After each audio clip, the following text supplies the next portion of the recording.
옛날 어느 외진 산골 마을에 전염병이 돌기 시작했습니다. 마을 사람들은 병에 걸려 고통스러워하며 두려움에 휩싸였죠. 그런 가운데 한 낯선 여인이 마을에 나타났습니다. 그녀는 자신의 이름을 선하라 하였는데 마을의 외진 주막에 묵으며 지내기 시작했죠. 그런데 그녀는 뭔가 이상한 구석이 있었답니다. 낮에는 두문불출하며 방 안에만 있다가 밤만 되면 홀로 밖으로 나가 외딴 곳을 배회하며 이상한 주문 같은 것을 외웠기 때문이죠. 주막 주인의 아들 이겸은 선아의 이러한 이상한 행동에 의심의 눈길을 보냈습니다. 아무리 봐도 저 여인의 행동이 이상하군.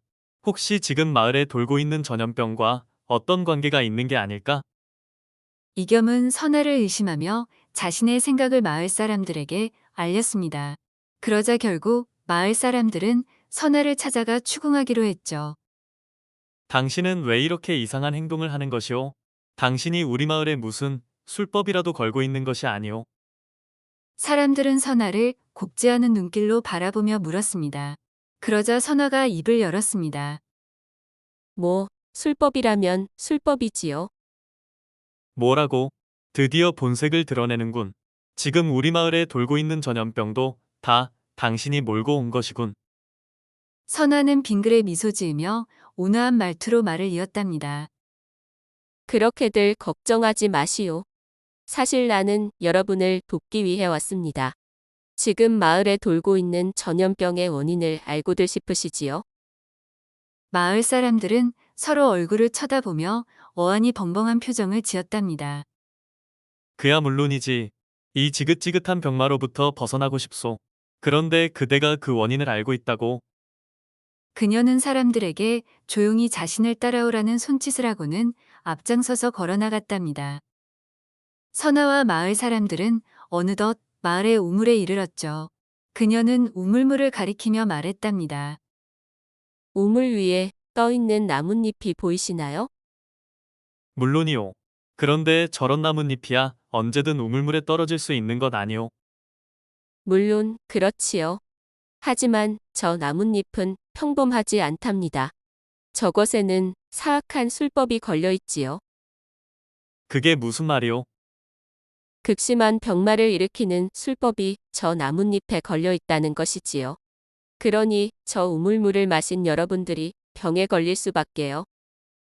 도대체 누가 그런 짓을 하는 것이오? 사실 그러한 술법을 부릴 수 있는 자들은 아주 많이 있답니다. 하지만 이렇듯 사람을 해할 목적으로 술법을 부리는 존재는 인간이 아닌 악귀밖에는 없지요. 악기라니. 사람의 생명과 정기를 흡수해 살아가는 악귀가 여러분들의 목숨을 노리고 있다 이 말입니다. 그대 말대로 정령 악기가 우리들을 노리고 있다면 응당 직접 마을을 습격하면 될 일이지 뭐하러 이렇게 나뭇잎에 술법을 걸고 그 나뭇잎으로 우물을 오염시키고 하는 복잡한 일을 꾸민다는 것이오. 선아는 다시금 온화한 미소를 지으며 말을 이었죠. 여러분들의 마을은 높으신 분의 보호를 받고 있기에 악귀가 직접 침노하지 못하는 것이랍니다. 그 대신 이렇게 비겁한 술수를 부려서 여러분들의 목숨을 해하려 하는 것이지요. 높으신 분이 우리들을 지켜준다니 그분이 나라님이라도 된다는 말이오. 나라님보다 더 위에 계신 분이라오. 무슨 말인지 도통 모르겠군. 뭐, 지금은 꼭 이해하실 필요가 없사옵니다. 어차피 이렇게 다들 모였으니 제가 계획한 일을 바로 실행하기로 하지요. 제가 은밀한 곳에 숨어 있는 악귀를 완전히 물리쳐 드리겠습니다. 그런데 그러려면 여러분들의 도움이 필요하니 다들 따라오시지요. 악기를 물리치면 이 병마도 다 치유되는 것이오. 물론이지요. 선아의 말을 들은 마을 사람들은 기쁜 마음으로 그녀의 뒤를 따랐답니다. 악기를 상대해야 한다는 두려움도 별 문제가 되지 않았죠. 이 지긋지긋한 병을 치료할 수만 있다면 무슨 일인들 못하겠는가? 그들은 어느덧 마을 뒷산에 있는 동굴 앞에 다다랐죠.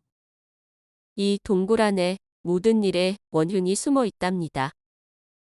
원흉이라면 그 악기겠군. 그렇습니다.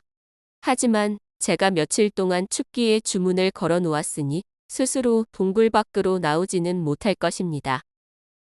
그렇다면 그대가 밤마다 배회하며 뭔가 중얼거렸던 것이 바로 그렇습니다. 그것이 바로 춥기의 주문이었던 것이죠. 다 여러분들의 마을을 지키기 위함이었답니다. 그건 그렇고, 이제부터 제가 이 동굴 속으로 들어가 그놈을 소멸시키겠습니다. 그렇다면 우리들은 뭘 해야 한다는 말이오? 선화는 이겸에게 얇은 서책을 한 권 내어주면서 말했죠.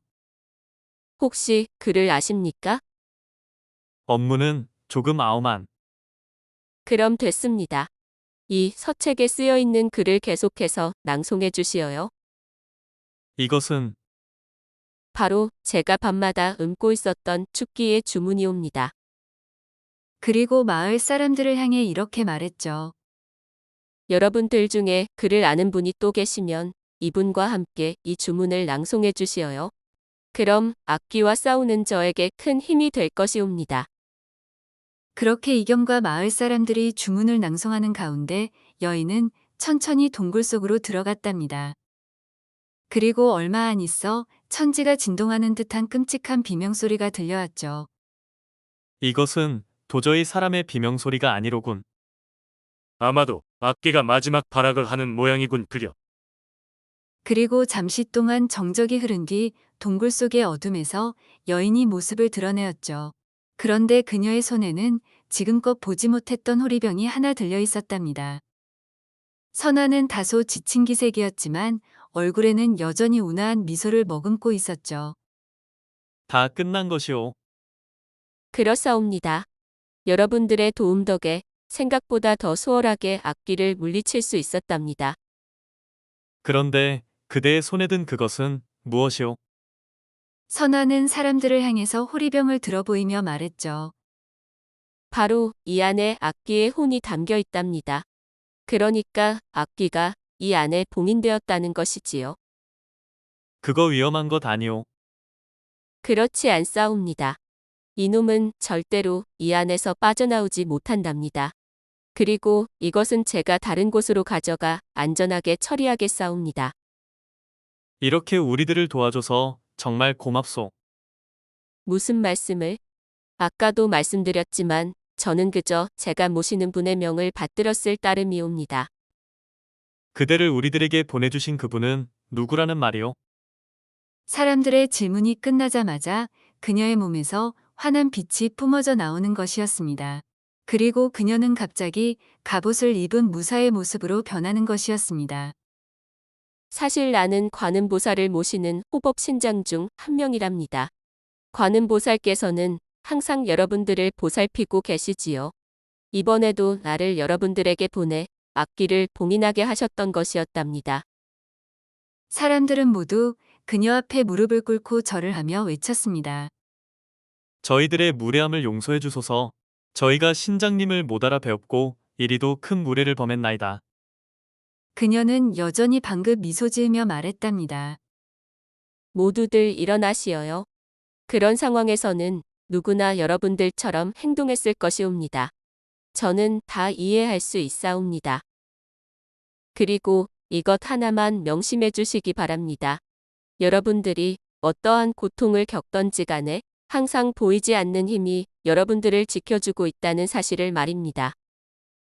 관음보살님의 자비가 여러분을 항상 감싸고 있다는 사실을 잊지 마시어요. 말을 마친 선화신장은 순식간에 모습을 감추는 것이었습니다. 어디선가 향기로운 꽃냄이 풍겨오는군. 관음보살께서 내려주신 선물인가? 왠지 모르게 마음이 편안해지는구나. 그렇게 마을을 위협하던 악귀는 사라졌고 사람들을 괴롭히던 질병도 깨끗하게 소멸되었죠. 그 뒤로도 마을 사람들은 관음보살과 선화신장을 기리는 마음으로 악귀가 퇴치된 날을 기념해서 매년 잔치를 벌였답니다. 물론 그 마을은 그때부터 오랫동안 풍요로움을 누리며 모두가 행복한 삶을 살게 되었다죠.